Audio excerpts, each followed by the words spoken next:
রাম মন্দির বানাবেন, বানান না, কেউ না করছে, কিন্তু এই জায়গায় কেন রে ভাই? এখানেই কেন বানাতে হবে? আপনারা জানেন ভারতীয়রা অনেক দিন ধরে একটা প্রপাগান্ডা চালাচ্ছে যে ওই যে রংপুরের যে জায়গাটায় আপনারা রাম মন্দির বানাতে চাইতেছেন ওইটা হচ্ছে চিকেন করিডোরের একটা অংশ। সো এই সেন্সিটিভ জায়গায় কেন? আর কি কোথাও বানানোর কোনো জায়গা ছিল না? আর সবচেয়ে বড় কথা, যে ব্যক্তির উদ্যোগে এটা হইতেছে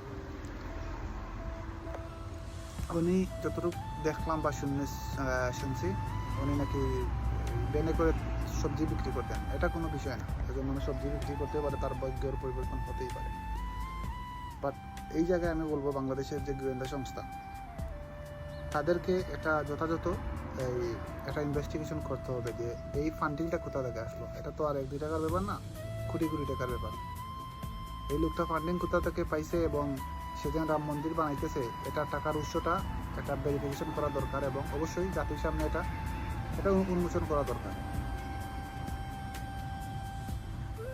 আমাদের ওইখানে 400-500 বছর আগের যে মসজিদগুলা, যেমন বাবরি মসজিদ, ওইটা রাম মন্দিরের অজুহাতে ভেঙে দেওয়া হলো। বলতেছে এখানে নাকি রামের মূর্তি ছিল, মানে রামের মন্দির ছিল অনেক আগে, তারপর এটাকে মানে ভাঙ্গিয়া এটা মসজিদ করা হয়েছে। তো এই যে এরা মন্দির করতেছে 2 দিন বাদে কেউ জানে না, হয়তো বলতেই পারে যে এটা অনেক বড় মন্দির, আজ থেকে আরো 50-60 বছর পরে, যে এটা আমাদের অংশ ছিল, ভারতের অংশ না হলে এত বড় মন্দির এখানে হয় কি করে? তখন বাংলাদেশের মুসলিমরা কোনো প্রতিবাদ করে নাই। সো এটা হচ্ছে ওদের মেন লজিক, বা আমার মনে হয় এটাই হচ্ছে ওদের মেন উদ্দেশ্য এখানে এই রাম মন্দির প্রতিষ্ঠা করা। আবার যে ভদ্রলোকটা বললেন যে এখানে রাম মন্দির হবেই হবে, প্রয়োজনে মুসলিমরা এই জায়গা ছাড়া অন্য জায়গায় চলে যাও। কেন রে ভাই? মুসলিমরা কেন চলে যাবে? এরা কি তোদের বাপদাদার সম্পত্তি?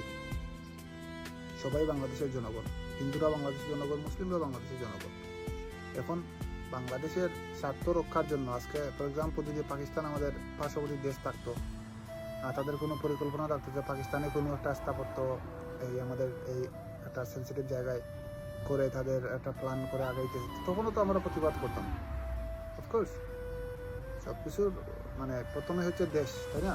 দেশের আগে তো কিছু নাই। পাকিস্তান হোক আর ইন্দোনেশিয়া হোক আর মালয়েশিয়া হোক আর যে জায়গায় হোক, এটা ইজ নট এ ফ্যাক্ট।